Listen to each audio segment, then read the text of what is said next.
ವಕೀಲರಿಗೆ ಹೊಸ ರೂಲ್ಸ್ ಅನ್ನು ಕೊಡ್ತಾ ಇದೆ ಸುಪ್ರೀಂ. ಖಡಕ್ ಸೂಚನೆಯನ್ನು ಕೊಡ್ತಾ ಇದೆ. ಒಂದು ವಿಚಾರವಾಗಿ ನಿಗದಿತ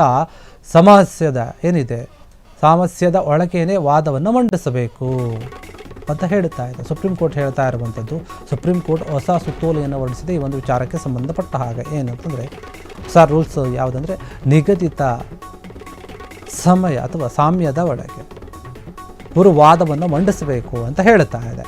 ನೋಟಿಸ್ ನಂತರದ ನಿಯಮಿತ ವಿಚಾರಣೆ ಏನಿದೆ ಆ ವಿಚಾರಣೆಯ ಪ್ರಕರಣಗಳಲ್ಲಿ ಕೋರ್ಟ್ ಹೊಸ ನಿಯಮವನ್ನು ಈಗ ತರುತ್ತಾ ಇದೆ.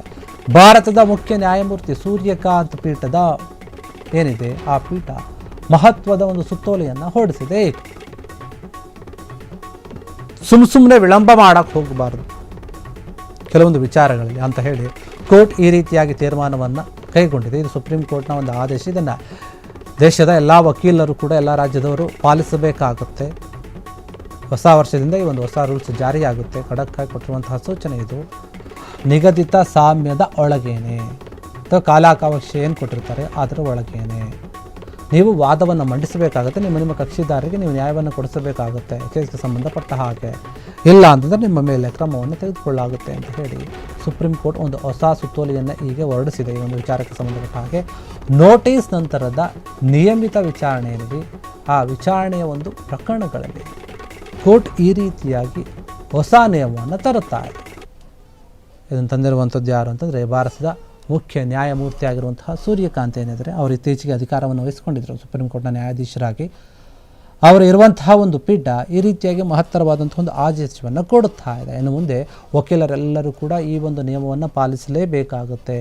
ಯಾವುದೋ ಕೇಸ್ಗಳಿರುತ್ತೆ, ಯಾವಾಗೋ ಬಂದಿರುತ್ತೆ, ಅದನ್ನು ಯಾವಾಗೋ ವಾದ ಮಾಡೋದು, ಇಲ್ಲ ಬಿಡು ಮುಂದೆ ಮಾಡ್ಕೊಳ್ಳೋಣ ಹಾಗೆ ಹೀಗೆ ಅಂತ ಏನು ಹೇಳ್ತಾರೆ. ಇಲ್ಲ, ಏನು ಸಮಯ ಕೊಟ್ಟಿರ್ತಾರೆ ಅದರೊಳಗೇನೆ ಇವರು ಮಾಡಿಕೊಂಡು ಮುಗಿಸಿಬಿಡಬೇಕಾಗತ್ತೆ. ಇಲ್ಲಾಂದರೆ ಅಂಥ ವಕೀಲರ ವಿರುದ್ಧ ಕ್ರಮ ತೆಗೆದುಕೊಳ್ಳುವಂತಹ ಸಾಧ್ಯತೆ ಇದೆ. ಇದು ಸುಪ್ರೀಂ ಕೋರ್ಟ್ ಆದೇಶ ಆಗಿರೋದ್ರಿಂದ ಇನ್ನು ಮುಂದೆ ಎಲ್ಲ ವಕೀಲರು ಕೂಡ ಈ ಒಂದು ವಿಚಾರವಾಗಿ ಗಮನದಲ್ಲಿಟ್ಟುಕೊಂಡು ವಾದ ಮಾಡಬೇಕಾಗುತ್ತೆ. ಅವರ ಕೇಸನ್ನು ವರ್ಷಾನುಗಟ್ಟಲೆ ಆಗ್ತಾ ಇರುತ್ತೆ, 10 ವರ್ಷ 5 ವರ್ಷ ಈ ರೀತಿಯಾಗಿ ಕೇಸ್ಗಳನ್ನು ತಳ್ತಾ ಇರ್ತಾರೆ. ಸುಮ್ಮನೆ ಮುಂದಕ್ಕೆ ಹಾಕೋದು, ಮುಂದಕ್ಕೆ ತಗೊಳ್ಳೋದು ಮಾಡ್ತಾ ಇರ್ತಾರೆ. ಇನ್ನು ಮುಂದೆ ಹಾಗೆ ಮಾಡೋ ಹಾಗಿಲ್ಲ. ನಿಮಗೆ ಯಾವ ಒಂದು ಸಮಯವನ್ನು ಕೊಟ್ಟಿರ್ತೀವಿ ಅದೇ ಸಮಯದಲ್ಲಿ ನೀವು ವಾದವನ್ನು ಮಾಡಬೇಕಾಗತ್ತೆ. ವಾದವನ್ನು ಮಾಡಿ ನಿಮ್ಮ ಕಕ್ಷಿದಾರರಿಗೆ ನೀವು ನ್ಯಾಯವನ್ನು ಕೊಡಿಸಬೇಕು. ಕಾನೂನಿನ ರೀತಿಯಲ್ಲಿ ನೀವು ಹೋರಾಟವನ್ನು ಮಾಡಬೇಕು. ಸುಮ್ಮನೆ ಕೋರ್ಟ್ನ ಸಮಯವನ್ನು ವ್ಯರ್ಥ ಮಾಡೋದು ಬೇಡ ಅನ್ನುವಂಥ ದೃಷ್ಟಿಯಲ್ಲಿ ಈ ಒಂದು ನಿಯಮವನ್ನು ತಂದಂತೆ ಕಾಣ್ತಾ ಇದೆ ಸುಪ್ರೀಂ ಕೋರ್ಟ್. ಇನ್ನು ಮುಂದೆ ಎಲ್ಲ ವಕೀಲರಿಗೂ ಕೂಡ ಇದು ಅನ್ವಯ ಆಗುತ್ತೆ, ಎಲ್ಲರೂ ಪಾಲಿಸಿ ಅಂತ ಸುಪ್ರೀಂ ಕೋರ್ಟ್ ಕರೆಕ್ಟ್ ಆದಂತಹ ಒಂದು ಸೂಚನೆಯನ್ನು ಕೊಟ್ಟಿದೆ, ಸುತ್ತೋಲೆಯನ್ನು ಹೊರಡಿಸಿದೆ. ಅಧಿಕೃತವಾದ ಸುತ್ತೋಲೆಯನ್ನು ನೋಡಿ ಎಲ್ಲ ವಕೀಲರು ಏನು ಹೇಳ್ತಾರೆ, ಏನು ಪ್ರತಿಕ್ರಿಯೆ ಕೊಡ್ತಾರೆ ಗೊತ್ತಿಲ್ಲ. ಆದರೆ ಸದ್ಯಕ್ಕಂತೂ ಸುಪ್ರೀಂ ಕೋರ್ಟ್ ಈ ಒಂದು ಆದೇಶವನ್ನು ಕೊಟ್ಟಿದೆ. ಕಾನೂನಿಗೆ ಬೆಲೆ ಕೊಟ್ಟು ನಾವು ಈ ರೀತಿಯಾಗಿ ನಡೆದುಕೊಳ್ಳಲೇಬೇಕಾಗುತ್ತೆ. ವಕೀಲರು ಕೂಡ ಇದನ್ನು ಮನದಟ್ಟು ಮಾಡಿಕೊಂಡು ಮುಂದಿನ ದಿನಗಳಲ್ಲಿ ಏನು ಕೇಸ್ಗಳಿರುತ್ತೆ ಆ ಕೇಸ್ಗೆ ಸಂಬಂಧಪಟ್ಟ ಹಾಗೆ ಅವರಿಗೆ ಸಮಯ ನಿಗದಿ ಮಾಡಿರ್ತಾರಲ್ಲ ಆ ಸಮಯದೊಳಗೆ ಅವರು ವಾದವನ್ನು ಮಂಡಿಸಬೇಕಾಗುತ್ತೆ ಅಂತ ಸುಪ್ರೀಂ ಕೋರ್ಟ್ ಹೇಳಿರುವಂಥದ್ದು ಈ ಒಂದು ವಿಚಾರವಾಗಿ. ಕ್ಷಣ ಕ್ಷಣದ ಸುದ್ದಿಗಳಿಗಾಗಿ ಫ್ರೀಡಂ ಟಿವಿ ಸಬ್ಸ್ಕ್ರೈಬ್ ಮಾಡಿ, ಲೈಕ್ ಮಾಡಿ ಹಾಗೂ ಫಾಲೋ ಮಾಡಿ. ಹೊಸ ಸುದ್ದಿಗಳ ನೋಟಿಫಿಕೇಶನ್ಗಾಗಿ ಬೆಲ್ ಐಕಾನ್ ಮೇಲೆ ಕ್ಲಿಕ್ ಮಾಡಿ.